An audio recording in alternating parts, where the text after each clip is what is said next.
인터넷이 발달하다 보니까 분노할 대상을 찾기도 쉽고 내 분노를 표현하고 욕설을 남기기도 좀 쉬운 환경이 됐어요. 그러다 보니까 SNS상에서 심한 이야기를 하고 어떤 한 사람을 몰아가고 마녀 사냥하는 경우도 많잖아요. 그렇죠. 실제로 뭐 그런 애들이 많았죠. 그러나 뭐 인터넷에서 그러는 거는 또 괜찮은데 우리가 흔히 이 사회적으로는 우리가 외로운 늑대라는 그런 말이 있습니다. 이게 아주 뭔가 으르렁 누군가 이 아주 피해 의식이 많다든가 이런 사람들은 사회 전체에 대한 분노가 있는 겁니다. 이 론 월프 신드롬이라 그래서 외로운 늑대 증후군이라는 이 정신과 진단명까지 있습니다. 그 사람들이 정말 위험한 사람들이고, 그러나 오히려 인터넷에서 그러는 것도 사실은 그 사람들보다 한 개인에게는 신체적인 위협은 그렇게 없습니다. 그러나 그다음 정신적으로 완전히 매장이 되지 않습니까? 얼마 전에 뭐 개통료 사건만 하더라도 그렇지 않습니까?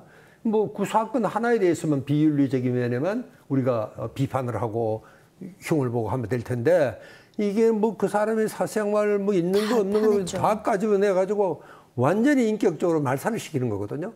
그건 정말 굉장히 위험하고, 또 그때 되면 또 사람들이 막 동조를 해요. 그게 왜 동조를 하느냐? 남을 비판할 때 동조를 한다는 거는 나는 그렇지 않다. 사실은 그런 사람이에요, 자기도. 좀 미안하지만.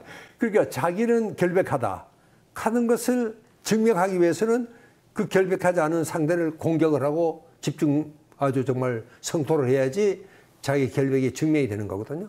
가끔 보면 우리가 또 일상생활에 모여가지고 남의 흉을 잘 보잖아요.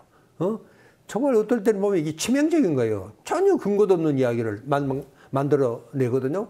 그럴 때는 가만히 있어야 될 텐데 동조를 해요, 또. 자기도 한마디 한다고. 그럼 왜냐면 자기는 그렇지가 않다 하는 이야기를, 그렇게 자기 속에도 그런 나쁜 마음이 있었던 겁니다. 이제 이런 측면도 우리가 간과할 수가 없습니다. 누군가를 비하함으로 인해서 내 자신의 위치를 좀 올리고 내 자신은 그렇지 않은 사람이다라고 증명받고 좀 어떻게 보면 자존감이 낮은 사람들이 아닌가 싶은데요. 악성 댓글을 다는 사람들 많잖아요. 뭐 인터넷상으로도 그렇고 뒤에서 낱말하는 사람들도 똑같고요. 그러다 보면 스트레스가 해소돼서 그러는 건가요? 왜 이러는 겁니까? 물론 그 목적하는 바는 사람마다 조금씩 다를 수가 있습니다만, 박사님께서 말씀하셨다시피 안전하고 내가 좀 덜 공격받을 수 있는 이런 것들을 사람들은 굉장히 빨리 찾습니다. 그러니까 내가 굉장히 분노를 많이 했다 손 치더라도 사람들은 순식간에 이 분노를 표출했다가 내가 오히려 더 많이 화를 입을 수 있는 상대가 아닌지, 혹은 이 방법은 훨씬 더 위험한 방법이 아닌지는 또 굉장히 또 한편으로는 빨리 찾거든요. 그런데 이제 인터넷이라고 하는 것은 뭐 우리가 다 알고 있지만 익명성이라는 것이라든가 아니면 물리적인 거리라는 걸 존재하기 때문에 사람들이 이게 내가 안전한 방법이구나 라고 이제 생각을 하는 경향이 있기 때문에 비난이라든가 안 좋은 그 댓글에 사람들이 심취하는 것도 있고요. 이제 두 번째로는 뭐냐면 그 분노의 소위 말하는 공감 혹은 동조, 이게 굉장히 이제 빨리 일어납니다. 왜냐하면 우리가 일반적으로 같이 와누서주는 거는 그나마 좀 참지만, 내가 화를 내는데 같이 화를 안 내주면 이 사람은 내가 틀렸다라고 얘기하는 것과 다름이 없거든요. 그렇기 때문에 분노라는 것은 사람들이 굉장히 빨리 재빨리 동조를 해줘야 되는 감정 중에 하나입니다.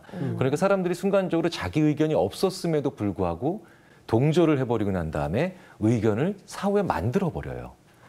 이게 바로 이제 분노가 확산되는 그런 과정인데요.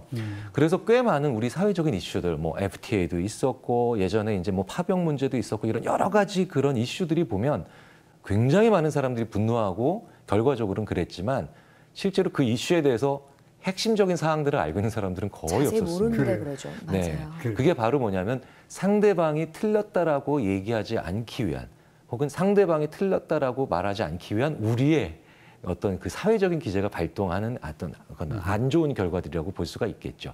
그걸 제일 잘하기 쉽고 그다음에 잘할 수 있는 공간이 바로 인터넷이라서 일순간에 그렇게 이제 안 좋은 그런 것들이 퍼져나가는 게 아닐까 이렇게 추측이 됩니다.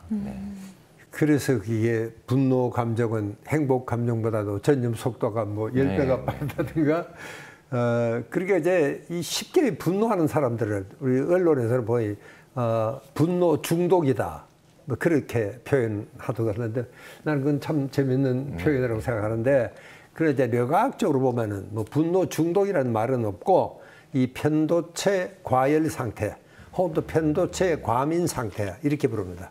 이 편도체라는 데가 이 원시 감정을 컨트롤하는 데니까 이게 작은 자극에도 쉽게 아주 그만 분노점이 팍 그만 상승해서 폭발하는 이제 이런 사람들이 있죠.